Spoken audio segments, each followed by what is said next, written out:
The Schocken Library.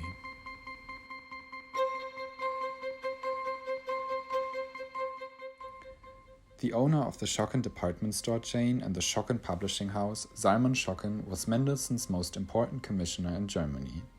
When he left the country in 1934, he brought his rich collection of around 60,000 Judaic books to Jerusalem. There he bought a large building plot in the west of the old city in Rehavia. He commissioned Erich Mendelsohn, who had opened a second office in Jerusalem in 1934, to design the project. The building was, as usual for Mendelsohn, developed in sketches, of which only a few have survived. The original plan of the project intended to have a library as part of a private residence. This was scratched very early on in the design process, and Mendelsohn began to develop a variant consisting of what would become the Schocken Library.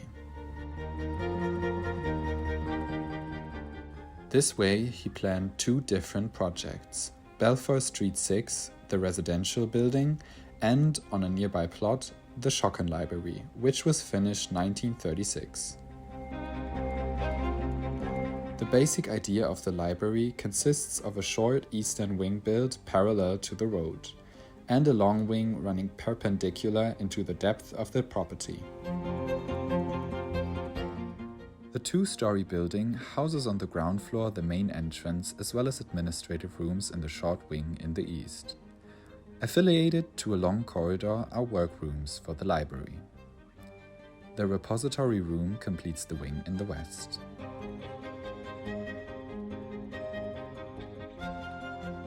Let's take a look around.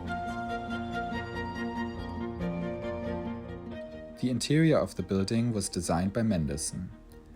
From the built-in cupboards to the wall paneling, both made of lemonwood, to the tables and chairs, glass display cabinets and ceiling spotlights, to details such as the water drainage channel below these coat hooks on the ground floor. This interior is largely preserved and in use. Another very interesting detail are the narrow vertical band of windows that lids the rectangular staircase on the north side from the inner angle of the two wings. They can be opened for ventilation. Here we can see the reactionary way Mendelsohn designed. Thermometer windows were commonly used in Mandatory Palestine as a natural form of ventilation.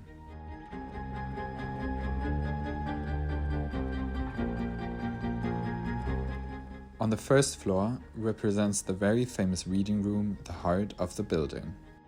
Let's explore it together.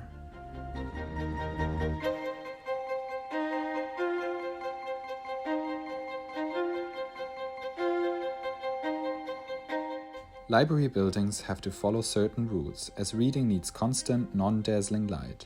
The windows to the reading rooms are usually placed in the north. Mendelsohn considered these experiences in his design for the building.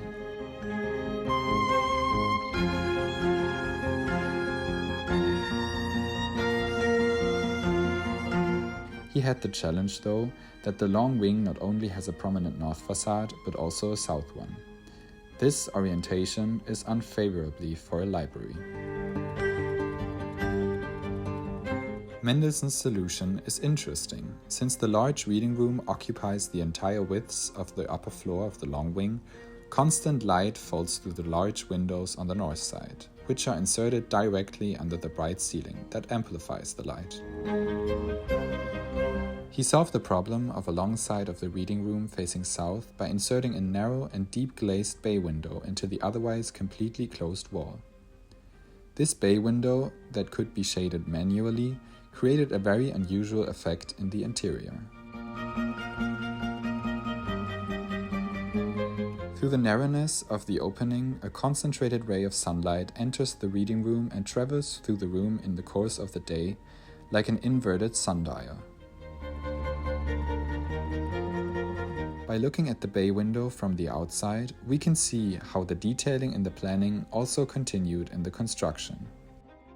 The house is a concrete build with external stone cladding. The thick masonry, almost 40 centimeters thick, was made according to the usual method in Jerusalem at that time. 2 layers of stone were laid and then filled with cement or concrete. At important load-bearing points, the construction was reinforced with iron girders. The cladding of the facades with Jerusalem's natural stone was part of the British building regulations. Back to the floor plan. The repository room completes the long wing on one side of the reading room, and Salman Schocken's private study room, along with administrative rooms, is located in the east wing.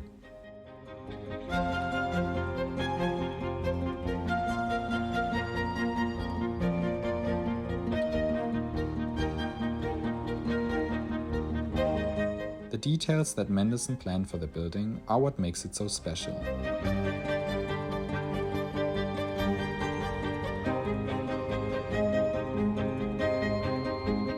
All of them are preserved mostly without changes.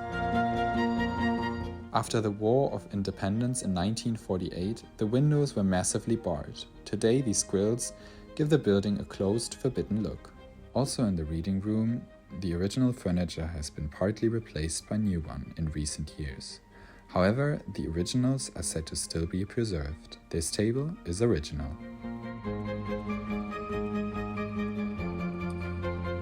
The use of the library is unchanged. In 1961, Schocken's children entrusted the Schocken Library to the Jewish Theological Seminary.